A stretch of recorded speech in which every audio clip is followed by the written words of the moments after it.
In this lesson, we will be talking about the change management. What is the change management? An effective change management is to minimize risks in your IT services. So, as the IT service delivery manager, your job is to ensure that although you need to optimize your services, as we spoke about optimizations, you will be implementing some improvements. And those improvements require change, they require releases. For those who have received updates on even your personal phones, devices, computer, let's upgrade that. You want to do it? Yes.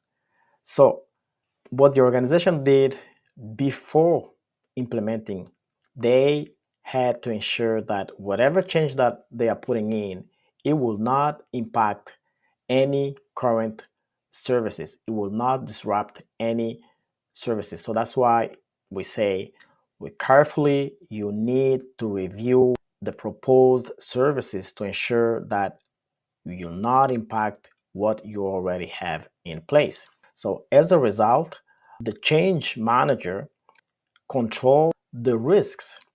They carefully ask questions and review if the change has been perfectly tested on a lower environment. All other departments, all dependencies, they are aware about the change. Remember, communication is always a key. You have to advise everyone that on a specific day, on a specific time, you will implement the change. And most importantly, as the IT service delivery manager, you gotta make sure that all changes are not executed during daytime or during services running. That's why we have heard about or called them as maintenance services. Implement the change when everybody is sleeping. Implement the change when nobody's accessing the services. Most importantly, and we can go always deep on our premium lessons when it comes to the change management. Of course, there are exceptions that you can implement changes during a specific time when there's nothing running. But that's something that we need to to talk a little bit more deeper when we just want to be specialized to be a change manager. But overall, whether you're doing a change or you're doing a release, a software, an upgrade, our goal is to avoid disrupting critical systems.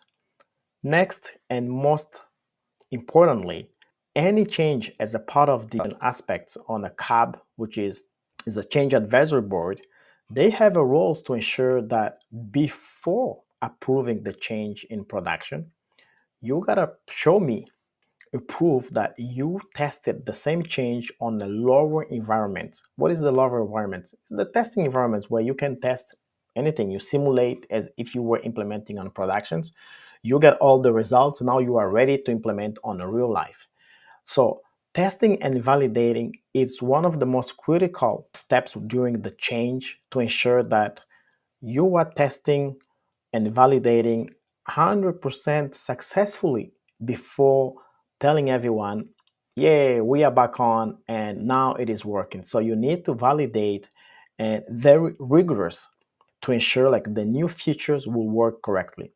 Remember what we spoke on incident and problem management, where after or within the problem management, after the RCA, after finding out what caused the issue, we need to apply a permanent fix. And in order to apply a permanent fix, it will require a change. But remember, we're already coming out of one issue. You don't want to cause another issue because of the change. The whole reason we are saying, and I'm repeating that again, that's very critical. And organizations or serious organizations, they do not tolerate, repeat, they do not tolerate incidents caused by changes. My experience, I take it very seriously as an IT service delivery manager or as an IT manager that when a change causes an incident, it is because there was a huge, big negligence. Number one, it was not tested correctly. Number two, you did not, or the implementer did not check all dependencies. Number three, the change was not communicated to all stakeholders. So We should not be surprised when there is an incident caused by change. And last, number four, during the change window, you did not bucket out the change. Meaning, sometimes you test the change, you have an issue, and you're trying to fix at the same time. Because when you try to fix, you may be causing other issues. So, whatever you're trying to change, you may have success on your lower testing environment, but once you go into production and upon getting an okay from a validation, but in a negative okay, don't try to fix it. Back out, meaning return where you were before and go back to the design to find out why the release, why the change did not work in production.